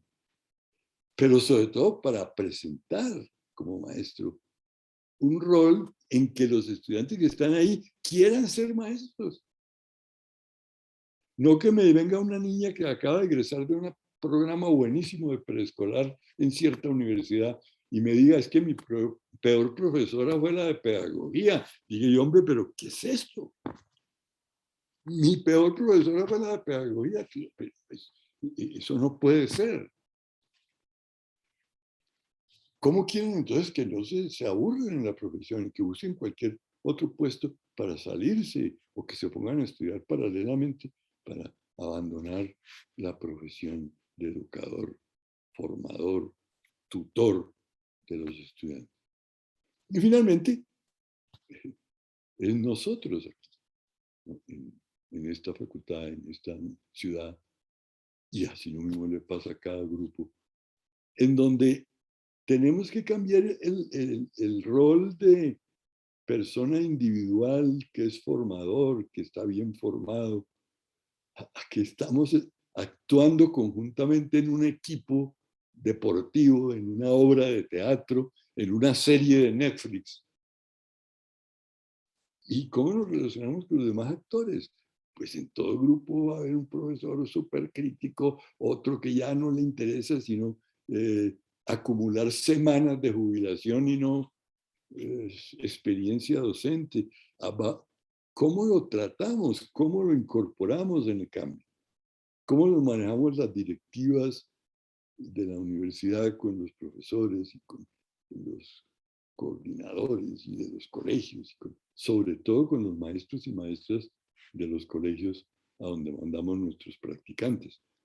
Es que se trata de formar un nuevo tipo de comunidad que trasciende la universidad, se extiende a los colegios, a los tutores de todos aprender, a los jóvenes que están haciendo sus prácticas en los colegios. Y yo creo que el profesor que recibe un practicante se convierte en un tutor de nivel universitario sin abandonar su aula, al contrario. Si abandona el aula aprovechando que va el practicante para irse a tomar un tinto, a leer el periódico, antes era para ir a cobrar el cheque, ese no lo necesitamos nosotros, que nos reciba el aprendiz. ¿Cómo empezamos ya desde la misma conversación que se inicia ahora y esta semana y las reuniones de facultad, a ver cómo cambiamos estas relaciones de armar todo un equipo docente que se declara aprendedor permanente para que se contagie a los demás colegas, aún en otras facultades, a nuestros mismos estudiantes y para que ellos también lo contagien en los colegios. Y eso es lo único que podría cambiar entonces nuestras relaciones internas. Si usted llega a una universidad, a un colegio y ve que las relaciones entre los profesores, los directivos, todo eso, no funcionan, pues miremos cómo hacemos para que en vez de nosotros ofrecerle a los profesores servicios de pedagogía y didáctica a sus facultades que no les interesa, que ellos empiecen a ver, hombre, ¿por qué no les pedimos que nos ayuden a nosotros a formar aquí una comunidad docente diferente, ¿no? Ese contagio ocurre. Y entonces ya nosotros nos volvemos también, que no es que les vamos a enseñar a ellos pedagogía desde la ingeniería o de la medicina o de la administración de empresas, no podemos. Pero sí les podemos colaborar en que ellos formen allá un equipo docente en su facultad. Gracias por su escucha, su paciencia. Vamos a ver si tenemos un rato para mirar las preguntas que han venido en el chat. Bueno, doctor Vasco, muchas gracias por su intervención, gracias por la inspiración que siempre desata en todos los que lo escuchamos. En el chat tenemos dos preguntas, la primera es de la profesora Angélica y la segunda del profesor Harold. Lina, ¿me ayudas por favor leyendo la pregunta de la profesora Angélica? Sí, claro, profe. Doctor Vasco, la primera pregunta es de Angélica Barros, la cual nos dice, frente a esta necesidad de atender la esfera ética moral en la formación universitaria, desde su perspectiva, ¿será que generar espacios formativos en la facultad orientados a que los futuros licenciados puedan desarrollar las cualidades de un maestro consciente y compasivo podría abonar en este propósito? Pues creo que ya contesté que es imposible, ¿no? El problema es no desanimarse por esa poca factibilidad, sino sentirse retado precisamente. Perdón un momentico que aquí me toca ponerme las pilas porque se me acabó aquí el cargador. Es precisamente el panorama de los cambios, entre los cuales está el que señala la profesora que hace la pregunta, es que tiene uno que empezar a saber si puedo yo empezar por algo. Si acaso el colega que está en la misma oficina o en la vecina, o si se puede cambiar un poco el ambiente que hay, si hay una sala de profesores. Muchas veces Los matemáticos decimos que cuando hay tinto en la oficina de profesores, la máquina esa de los tintos es una máquina que convierte el café en teoremas. ¿Será que el tinto donde se reúne a conversar es el que convierte las ideas en prácticas? Se conversa, se charla, de manera informal. Le cuenta uno al compañero mientras se está tomando el tinto de algo que hizo y que le funcionó. No sé, tiene toda la razón la profesora en decir cómo vamos a hacer eso tan importante, pero tan difícil. Por eso me adelanté desde la diapositiva inicial para que el baldado de agua fría no viniera en las respuestas, sino más bien aquí viniera como una cálida recomendación de iniciar esa misión imposible, de volverle a las lanzadas a los molinos de viento, y verá que de pronto logramos más de lo que pensábamos, y un pequeño éxito en un cambio de relaciones, en un cambio curricular, en intentar un seminario diferente, en inventarnos una manera de extender la comunidad de formadores a los colegios, a los colegas que están en la Secretaría de Educación, en todos aprender. Y uno dice, hombre, pues esto parecía imposible, y sí, funcionó. Y esos pequeños éxitos, esa satisfacción que da, es lo que lo ayuda a uno a avanzar en eso en que estamos de acuerdo, tanto en su importancia como en su dificultad.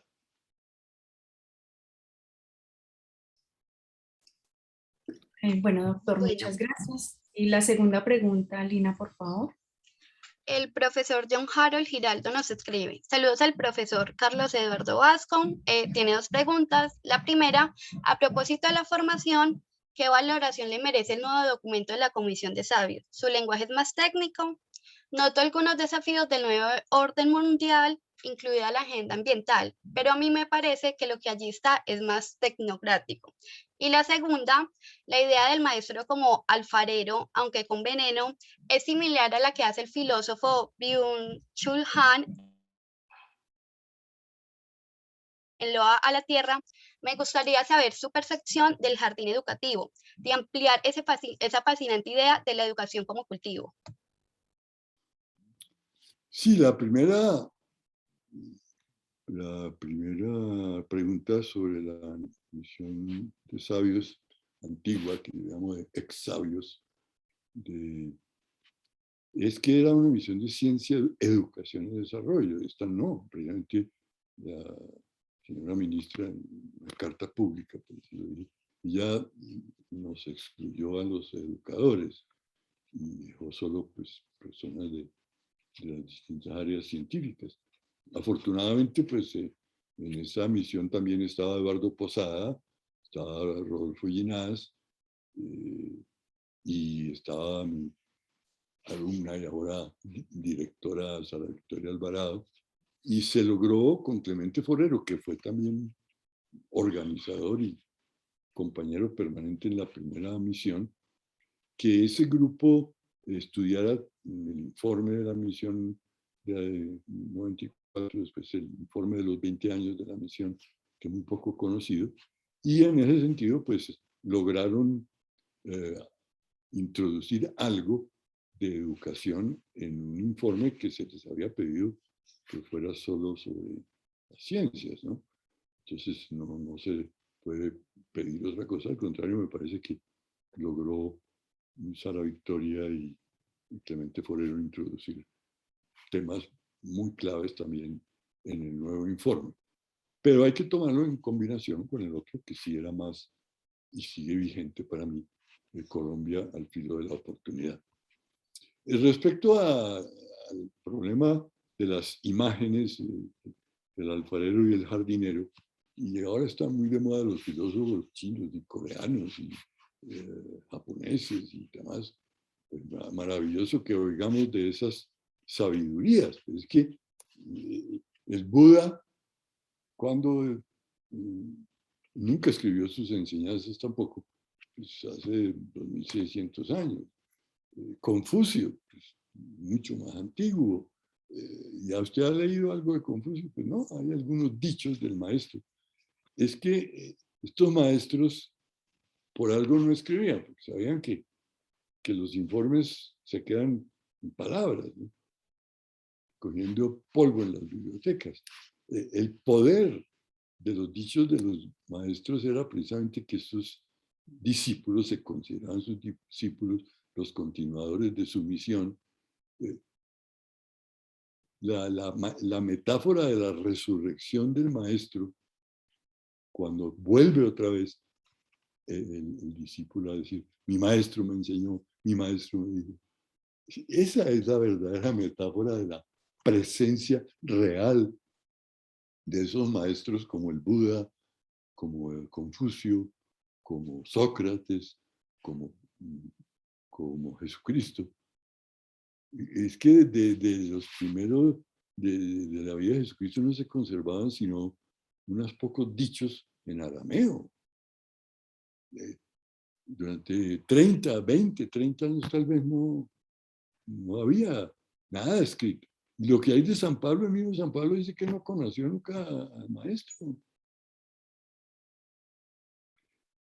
Es ese grupo de personas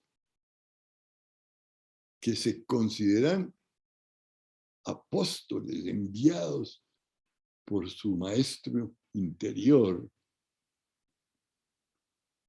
los que hacen la pedagogía, los que hacen comunidad. Eclesia no significa una iglesia, un edificio, significa una convocatoria, una comunidad llamada a mantener las enseñanzas del maestro. Y así son las comunidades de los monjes budistas, y las comunidades confucianas en la China, que muchos de ellos ni siquiera se consideran religiones. Un budista serio, que filosóficamente bien formado, dice que el budismo no es una religión, al contrario, quiere que en ese gran universo, en la oscuridad de la nada, eso es lo que allí vamos a terminar todos, y que es saber perderse en esa aniquilación, lo que hace la vida valiosa, lo que hace la meditación importante, ¿no? Aprendamos de esos maestros que no escribían,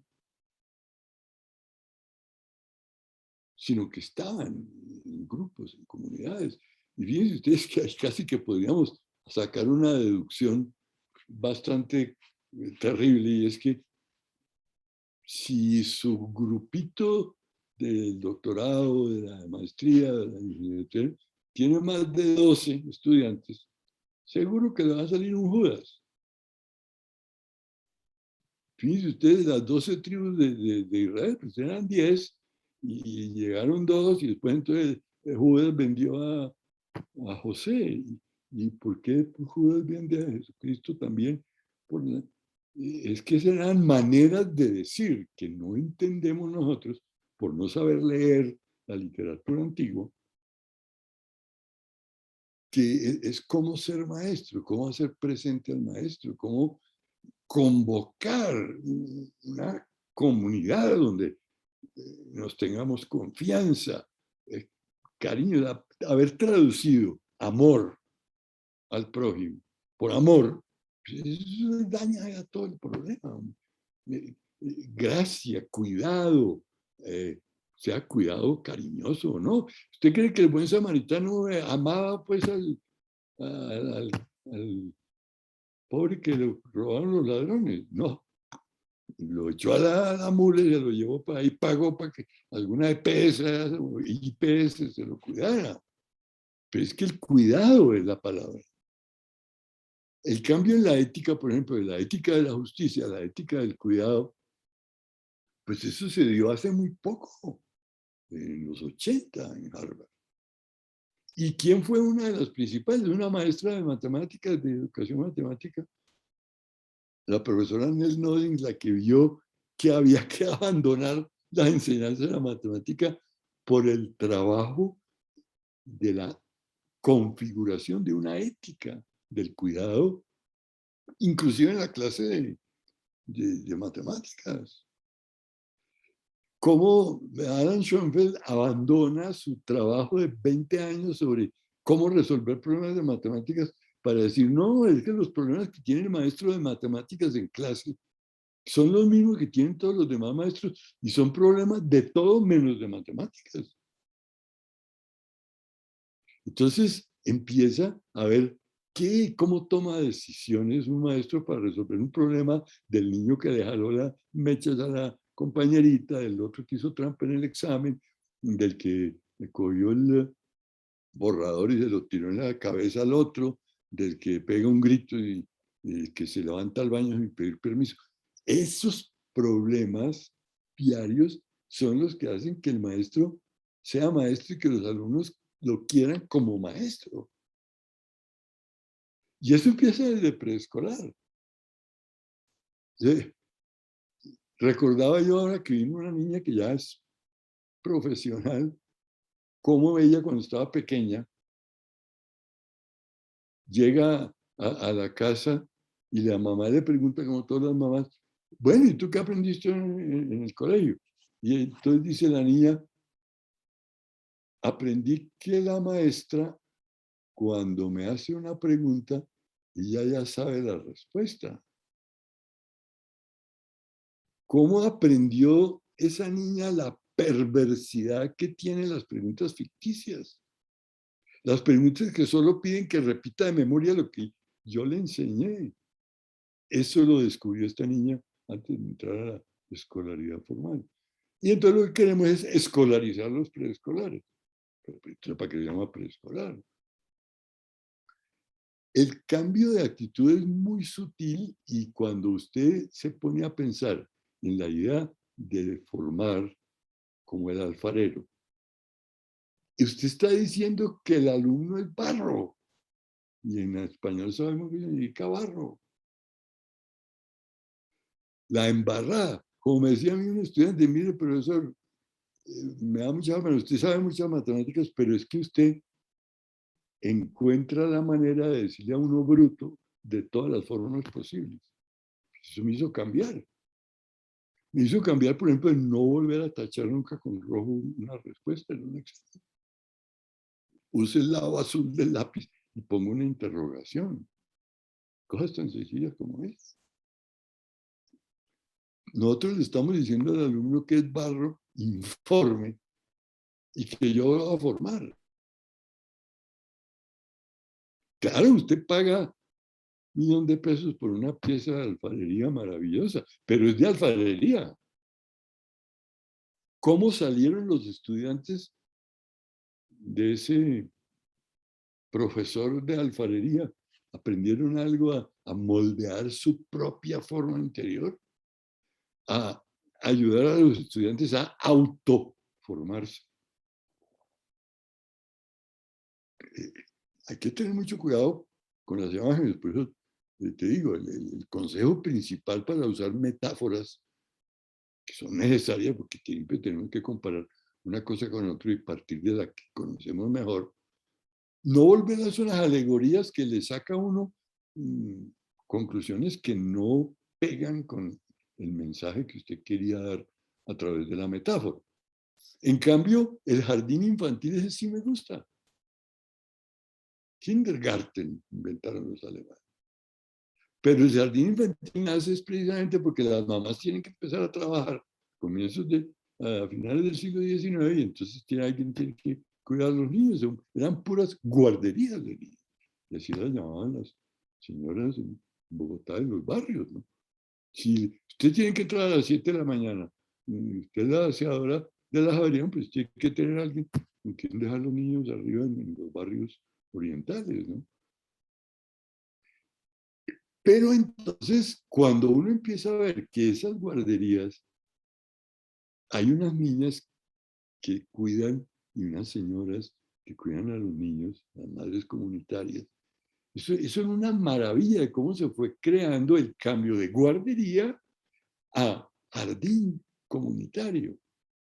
Y en cierto sentido los jardines de bienestar familiar fueron más bien un obstáculo por exigir que se cumplieran todas las formalidades y que los estudiantes fueran bachilleres. En los barrios las niñas nunca terminaban bachillerato y si terminaban bachillerato pues no podían entrar a la universidad. Entonces, exigir que las madres comunitarias tuvieran una formación académica era contraproducente. Por eso el modelo del jardín infantil es el que nosotros debemos ver que sí se puede llevar todavía en la primaria, cuando hay la misma maestra que sigue con los mismos niños 1 o 2 años, o hasta quinto primaria, cuando uno ve que hay un ambiente agradable donde los niños casi que no quieren salir al recreo porque están jugando en la clase. Eso es muy bueno y ya se puede hacer en primaria, pero en secundaria es muy difícil.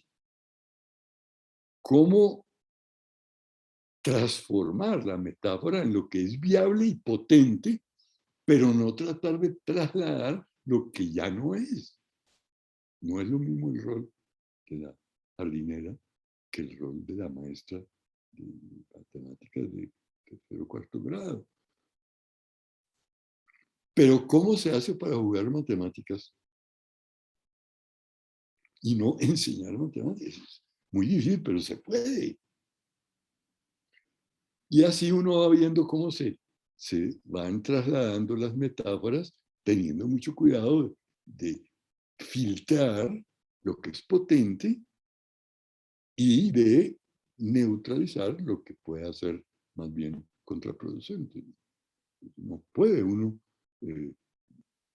delegarle la autoridad ni a un señor que ni siquiera sabemos cómo pronunciar, ni tampoco al padre Carlos Vasco, como todavía me dice mucha gente, ¿no? Pues yo afortunadamente ya no soy padre, aunque sí me gustaba mucho que los niños del barrio me dijeran el padre Carlitos, pero era otro rol diferente, yo no era el maestro preescolar. Y el maestro Gabo, cuando terminó la misión, él quiso y le propuso a Pastrana que él se encargaba de organizar un programa internacional para formación de las madres comunitarias. Se llama Las Úrsulas. Y por razones de la crisis económica, y por razones del antagonismo que había en el Partido Conservador con respecto a Gabo, considerado un comunista y que hablaba con Fidel Castro, efectivamente los videos de formación de las Úrsulas los iba a hacer en San Juan de Baños, en Cuba, con la mejor posibilidades de cinematografía del mundo, que era esa escuela de cine de San Juan de Baños. Pero ¿usted cree que Pastrana iba a aceptar que entraran los cubanos? ¿No? Entonces, por razones económicas, políticas y ideológicas, se daña un programa de cualificar a las madres comunitarias en vez de tratar de imponer que sean bachilleres o que sean licenciados, ¿no?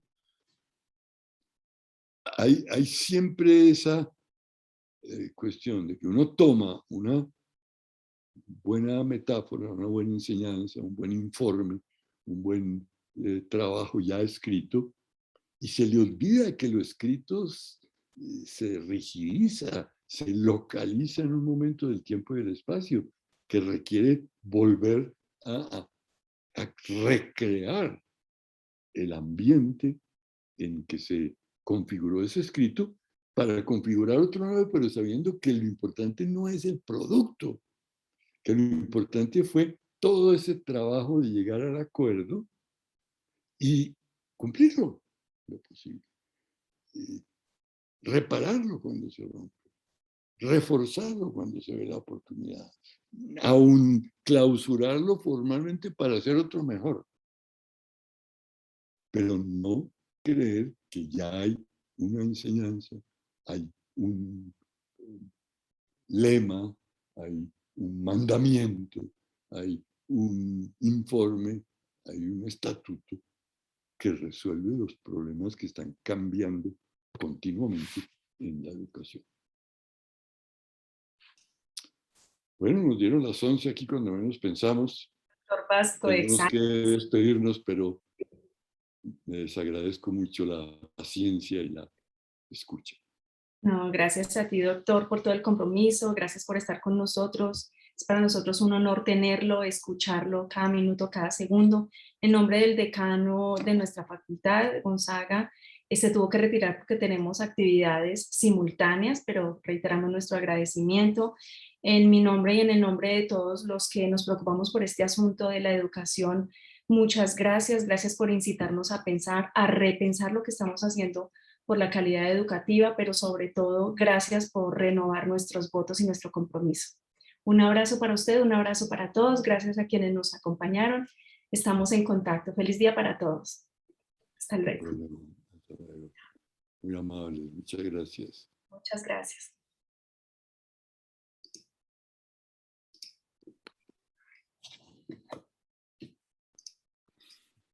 Va Gerardo por ahí.